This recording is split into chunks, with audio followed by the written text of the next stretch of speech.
accused persons on bail. We will, however, be requesting that the court grants reasonable bail terms considering the nature of the offense. And to ensure that they attend court.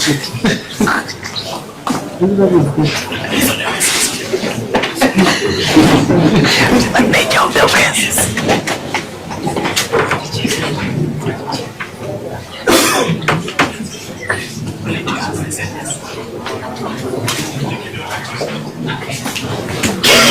Let me say from the bar, Mr. Committee is normally fond of giving me a very difficult one. But today he's been reasonable. But having said that, Your Honor, we would want to say in response to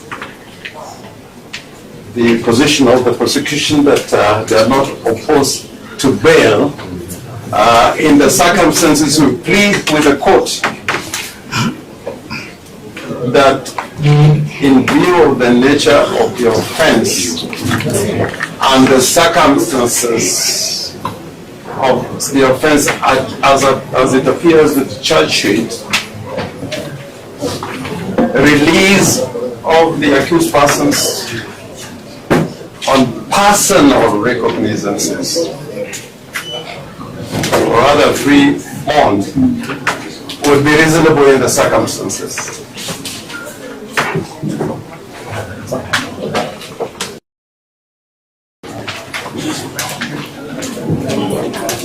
And why, Your Honor? First is that the offense is a misdemeanor. Looking at the penalty attracted by this offense under the Kenya Roads Act, it is a misdemeanor. And secondly, it is really in the nature of a traffic offense. It is not under the Traffic Act, but I'm saying, looking at the nature of what is alleged, it would be reasonable to say that it belongs to the nature of a traffic offense. Secondly,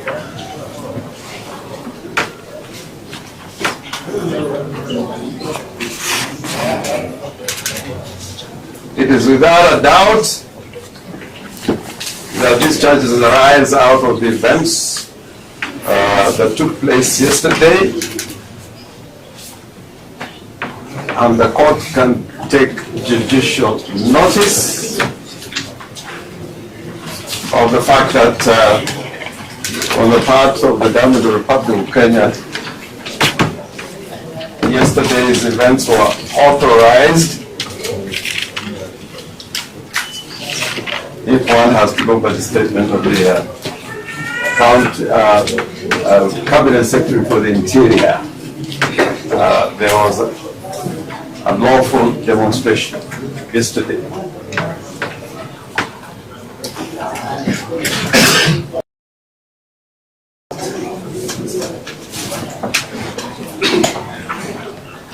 Thirdly, and we're trying to make this as short as possible, being a Friday, on record you have copies of statements by witnesses attached to the charge sheet.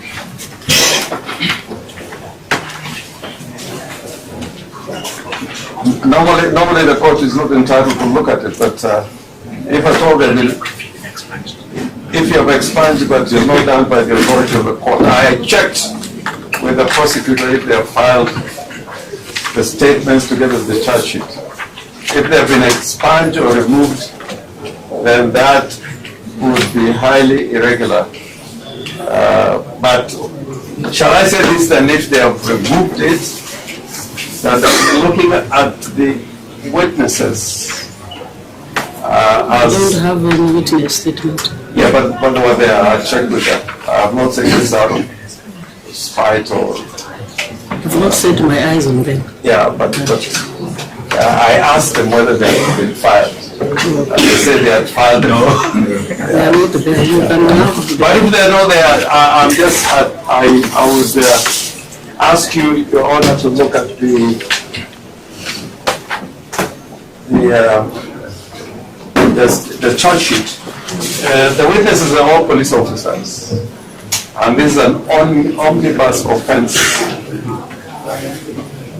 with more than 57 people.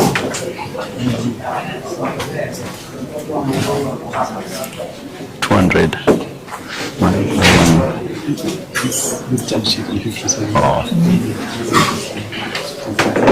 That's a point out that this is just an omnibus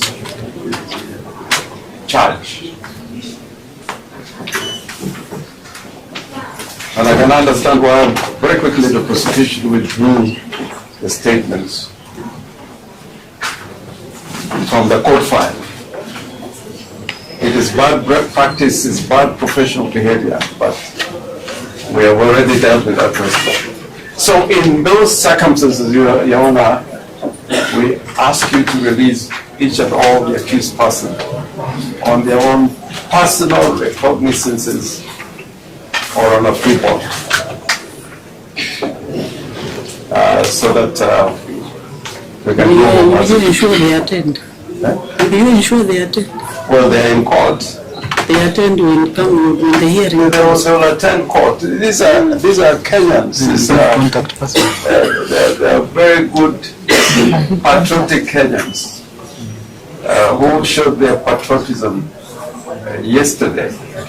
And bail is a constitutional right.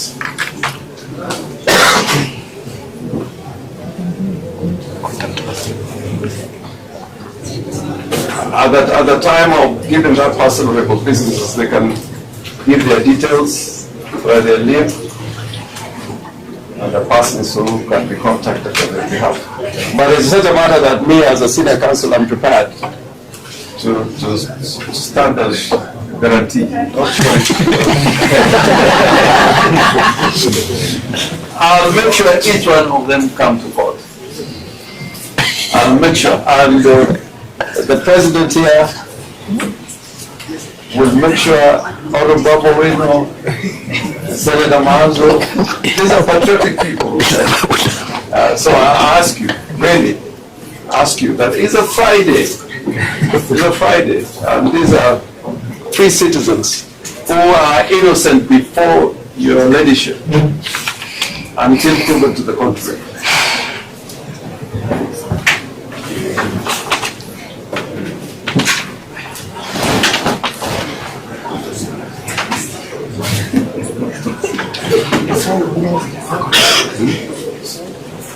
Yes, I'm told Governor Sonko was there. Yeah, he knows the home.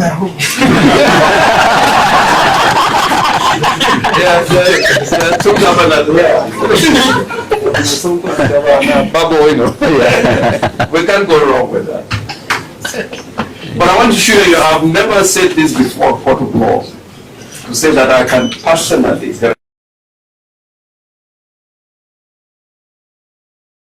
If you give them such a bail term, personal recognition.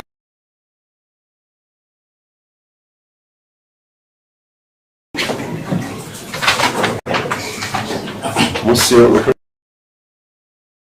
Maybe, Your Honor, just to add, is that you can always take the contact information if given free bond. And just to add, my lady, that we should not allow the prosecution to use this court to punish people for exercising their constitutional rights under Article 37.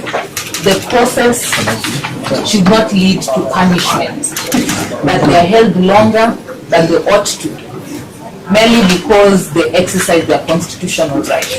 Because, my lady, I urge that even the aim may not even be to hold them liable at the end of the day to find them guilty, but by keeping them longer in the justice system, by frustrating them, it will be a deterrent for people to exercise their rights. The courts of law should be courts of justice, courts that should be respected and not to be used as a tool to frustrate the people of Kenya. And so we urge you that to ensure this Friday, these individuals are set free that the Constitution is not used through this court to punish the citizens. People should be able to enjoy their constitutional right, should come and congregate, protest if they want to protest, and be allowed to go home. They have already lost their right to liberty. They were held yesterday. Let's not allow the process to punish them. They are kept further than today. That is my humble view. Your Honor, your kind permission, on the same request made by Senior Counsel Orengo, my name is Daniel Manzo. Your Honor, their personal telephone numbers can also be taken together with other relatives. And therefore, Your Honor, I do believe today be a Friday, and knowing very well the process of processing somebody out of this situation, to plead with you to allow personal bond with their details being left around, including telephone number or telephone number of a relative.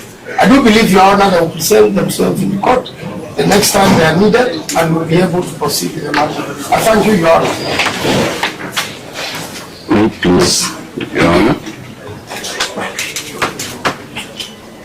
Your Honor, I did hear the prosecution stating that because of the nature of the case and that the accused persons should not be released on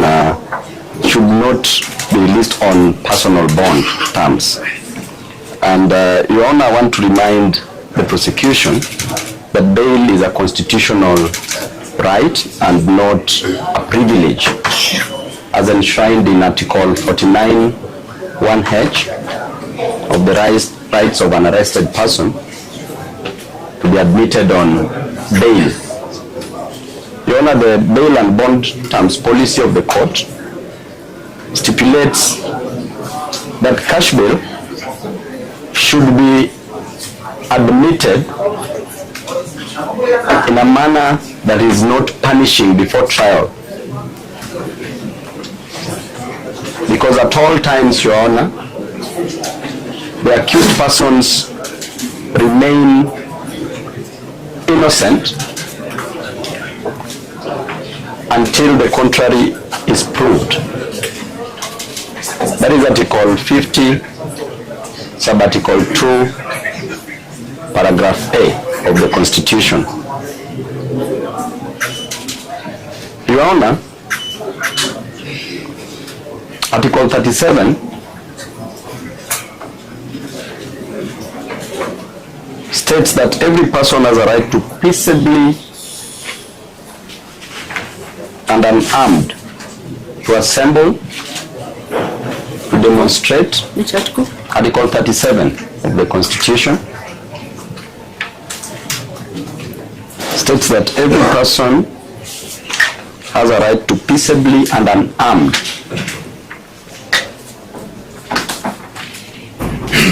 It's quite fortunate that our people, the accused persons here, were only armed with their brains and phones. To assemble, to demonstrate, to picket and to present petitions to public authorities. Your Honor, this freedom cannot be reduced to a privilege dispensed at the pleasure of power.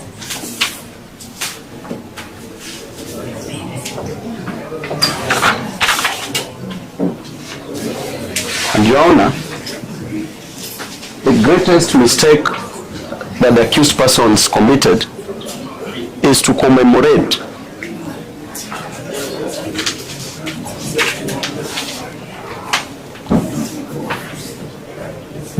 the Gen Zs who were killed in 2024. Those were their brothers and sisters.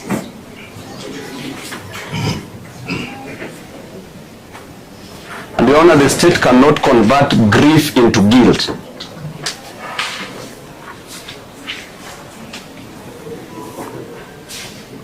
A memorial march is not an insurrection, Your Honor.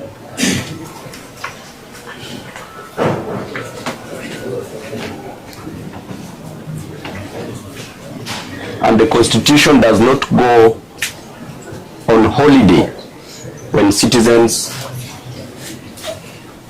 take to the streets, Your Honor.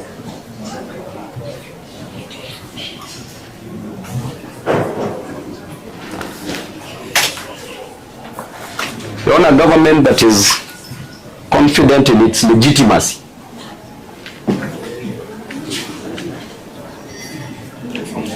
does not fear candles, flowers, prayers, or peaceful assembly.